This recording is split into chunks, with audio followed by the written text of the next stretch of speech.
You can never go far in this kingdom if you don't have something you are doing with your hands. That idea of telling you just give and you will prosper is a scam. Everybody prospering in this kingdom is doing something. When you have nothing to do, you make it difficult for God to bless you. It becomes easy for God to bless you when you have something to do. You can never prosper no matter the prophecies we give you. You must get something doing with your hands, because when God comes to bless you, there must be a contact place. There is no spirit that can prosper a man who is doing nothing. Don't find yourself idling away because somebody told you that you will deliver the nations, that you are an apostle to America, and then you are sleeping, you are seeing dollars. We have a generation of people today who just lock themselves up in the cave and they pray in tongues for 8 months, and when they come out and become fake prophets and scammers, because no matter how spiritual they are, they cannot deny the fact that they need clothes to wear and something to eat. And when they can no longer get those things, they close their eyes and say an angel is talking to them, and they say, bring what you have. You're having this in your pocket, bring it out. In Psalm 128 verse 2, it says, for thou shalt eat the labor of thy hands. It says, happy shall thou be, and it shall be well with thee. You will eat of the labor of thy hands. Prosperity does not begin and end with giving and receiving. You've got to work with your hands. Don't allow your destiny to be scammed. At old age you will weep.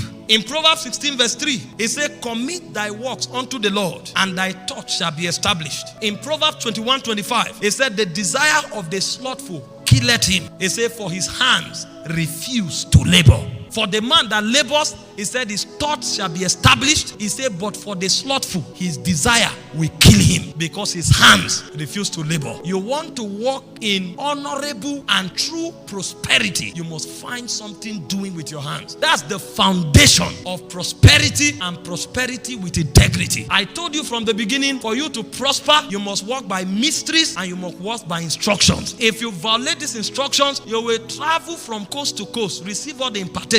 You will be shocked what your life will become. In Deuteronomy 28 verse 12, it says, for the Lord shall open unto thee his good treasures, the heavens, to give thee rain unto the land in his season. And he said, to bless all the works of thy hands, and thou shalt lend unto many nations, and thou shalt not borrow. So as you walk with your hands, it says God will bless it, and then you will become a blessing to many nations, and you will not borrow. But the protocol of becoming big enough to bless many nations is that there is a work of your hands that God blesses. And so if there is no work you are doing, there is nothing God will bless. In Psalm 1 verse 3, the Bible said, and he shall be like the tree, that's the righteous, planted by the rivers of waters, that bringeth forth his fruit in his season. He said, his leaf shall not wither, and whatsoever he doeth, it shall prosper. And so if you are doing nothing, there is nothing that will prosper. When God wants to bless you, he looks out for the works of your hands. And so a man who walks with his hands is a man that is assured of the blessings of God. This is not just for Christians. He said, I cause my rain to fall on both the good and the evil. It's a natural law. That's why the people of the world are working hard and working smartly, and they are making wealth in life, making riches, making money. You want to be part of those whose finances are established and who have dominion in the realm of finances. You must get something doing. The second way to prosper in this kingdom is by the covenant. God has a covenant of prosperity with his people, and the covenant he had with Noah is the covenant of exemption, that you will no longer be destroyed, and while you are yet being exempted, I will prosper you. And so he gave him a code for activating that covenant. He said, seed time and harvest, cold and heat, summer and winter will not cease. That means so long as the climatic conditions are kept, if you want to prosper,